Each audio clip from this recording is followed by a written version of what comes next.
Jeremy with White Coat Disinfecting. Wanted to demonstrate our air disinfector for you today, show you how it works. First of all, we have our air meter, which will read the air in a building, the air quality. And you can hire an industrial hygienist to come in and make a full report.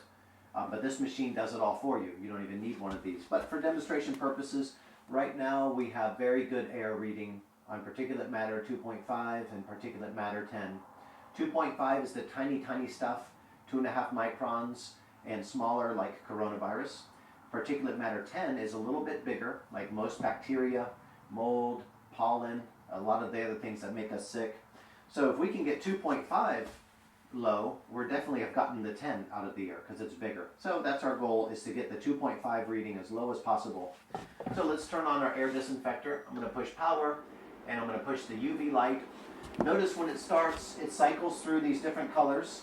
Each of those shows a different level of cleanliness. Blue is perfect and green is okay.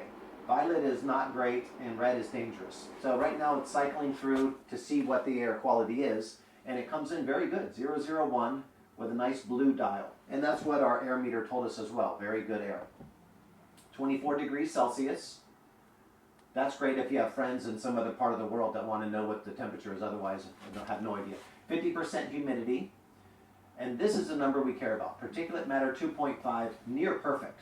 It could go all the way up to 50 and still be perfect, but we'd like it closer to 1 than 50, just because.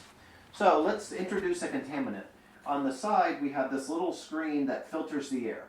Let's say I shake my shirt a little bit and some of the cotton molecules or whatever come off of it. Now it's up to 2.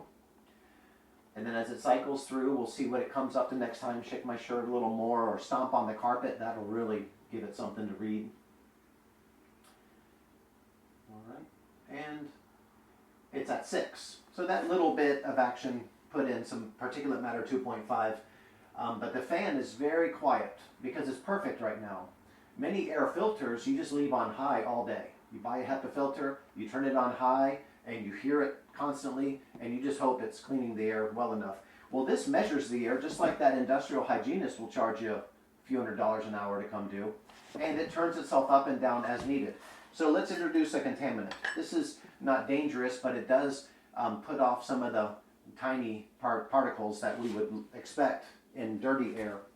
And so let's watch. Now it's up to 12, and I'm just shaking this over here near the sensor. Celsius is 24 degrees,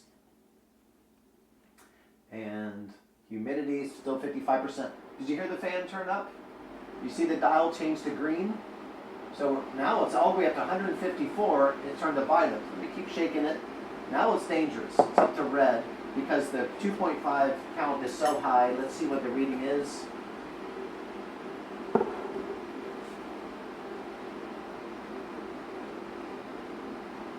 $240.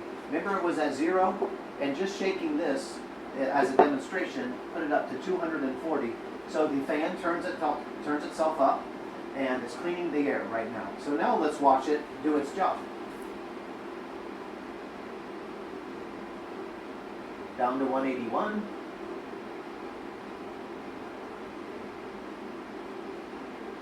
When that dial changes colors, you know it's starting. Okay, the fan just dropped 1 level, and the ring changed to violet, so now it's down to bad air, not hazardous.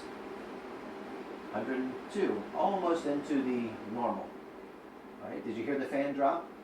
So now it's into the green range, which is normal air. Not great, but not hazardous anymore. And now here's our reading. 51, so it's almost back into blue. Okay, and did you hear it turn itself down? Changes to blue. It must be below 50 now. Let's see, here it comes. 31, so it's heading back down. So it turned itself up and turned itself down all by itself when there was a contaminant in the room. Let's say somebody cleans with a harsh chemical, or somebody comes in that smells like cigarette smoke. And you don't want to say, hey, buddy, you stink. But this machine does it for you. You'll hear the machine in the corner turn itself up, turn itself down. No one will ever notice what it's doing over there, but it's really, you'll know it's because that guy that just came in here kind of smells bad. And when we're smelling something, there's particles entering our nose. It's not just a smell we're smelling, it's a contaminant we're smelling. Because that smell comes from whatever those tiny particles are that enter our nasal cavity. So really, a good smell or a bad smell is really something floating in the air. And there's no test out there that'll tell you this air has no dangerous stuff in it. But if you get 2.5 down to say 001 or 000, you know there's nothing in the air because it's been cleaning the air. So nothing good or bad is floating through the air that could make you sick. So that's our goal, is keep the air as clean as possible without noisy machinery running all day long. And if you notice, we call this an air disinfector. The difference between an air filter and an air disinfector is a filter traps all the contaminants, and then once a month, hopefully, the guy comes in and changes the filters for you. Well, the filter is now full of contaminants. They're not dead, they're just in there. Some bacteria and viruses can live 6 months. And so if we simply take out the filter and shake it and knock it around, we're spewing all 6 months worth of contaminants into the air. And so what we want is something like this, which is a 6-stage air disinfector. We have, of course, the HEPA filter. That's the premium. But that traps. It doesn't kill anything. It traps. So what we also have is a carbon photocatalyst filter, UV lights, and an anion function. In our next video, we're going to discuss each one of those and why it's far better than just simply having a HEPA filter that traps all the contaminants. What we want to do is disinfect. We want to kill the contaminants.